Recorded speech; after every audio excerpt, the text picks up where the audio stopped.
So the Shadow JM30 is not a new light. It's actually been out for quite a number of years. Its first release had the XML U2, which if you have been into the light scene, you understand that came after the XML-T6, which was the first of the big power lights at a lower cost with Cree emitters. But the Shadow is while it's not new, is still one of the best budget lights that you can buy at a reasonable price and then expect very good quality. This particular version was purchased from Banggood, banggood.com. My link is included, and it is a forward clicky, which means you can hit the button and it's going to give you a momentary on. And if you hold it, it'll cycle through modes here. You hold it for more than about 2.5 seconds and it's going to memorize that mode, and the next time it comes on, it's going to come on. But before we get into that, notice the quality, the overall quality. There's a lot of heft here. It's actually a good amount. This is the XPL V5 version. It is extremely potent. I really like the output, and it is neutral white.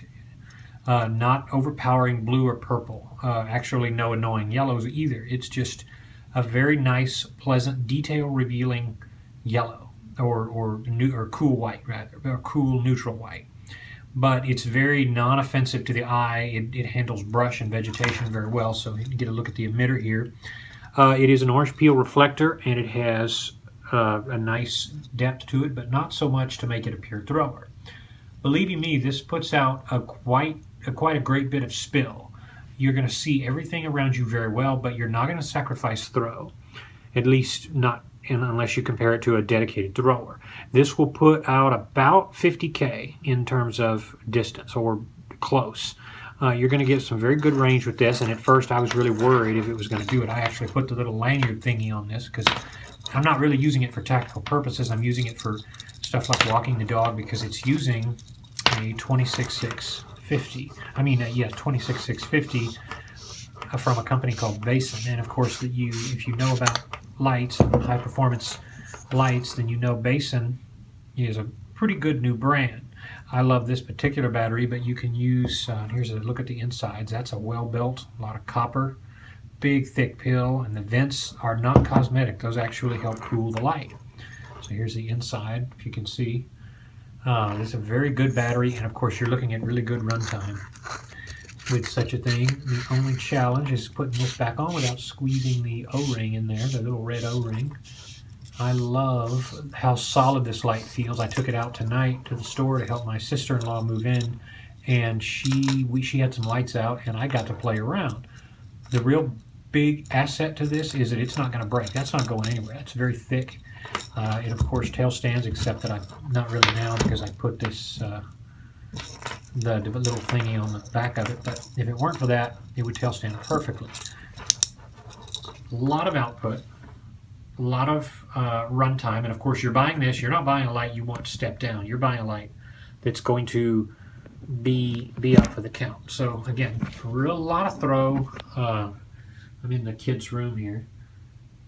A lot of hot spot, and we can hit outside there. That's going to travel quite a ways. It looks more yellow than it is. It's actually not quite that yellowy looking, but this is the version, of course, that you see. You see a lot of them advertised on these budget light sites with the MTG2 emitter. This is the option XPL emitter, and I didn't see any reviews on this, and so I decided to do one.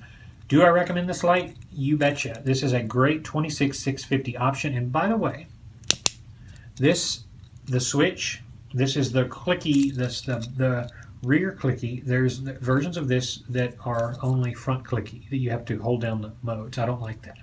This is the perfect resilience on the button. It's not too much, it's not too little. It's wonderfully handy. So again, XPL JM30 Shadow, I do recommend it. It is a great asset to your light arsenal. Good evening, folks. We're going to do some beam shots with the new JM30 Shadow brand XPL V5 little pocketable thrower slash flutter. Good range on this. I'm guessing about 50K. I'm giving you the control shot right here. Here's my neighbor's porch. I don't want to make anybody mad with a bunch of crazy beam shots, but here we go. Here's the car. We got a tight hot spot with really good flood, and we have a lot of range. You're about to see. Okay, here we go, up the street. This is a pretty good street.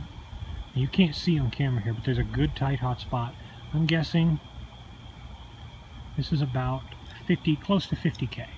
And if you can see what I'm seeing here, it goes easily up the street and right at 50K, 47, 50K something. There's some power. Let's look up here in the trees, get something closer. You can make one. There you got a fence line. It's a good thick hotspot, but it's also very powerful and gives you a lot of flood, which you're not getting the best of. So you can see the flood on the side here at the camera. I'm moving it off. It's a lot brighter in person. So let's go down here. I'm going to hit these trees. See, it's a good long range. And now it is a forward clicky. So I have to turn it off to get it back on. I'm going to cycle through the modes. There's medium and high. So you can't really tell, but it's very powerful, very long range for a pocketable 26-650 thrower. So that's pretty much where we stand right now. Very good, useful little thrower. Just realized I ended the other part of the review without going over the packaging. So here it is, standard stuff. It does come with a manual in Chinese, and yes, only Chinese. Extra O-ring and a lens, which I don't see any AR coating on, but it's very useful nonetheless. And another switch, another boot to go with it. So this is what I get with the Shadow JM30. Humble, but definitely worth it. And unlike so many lights in the budget realm, you just can't count on consistent quality. Thankfully, with Shadow, you can go above and beyond and experience a much better user experience.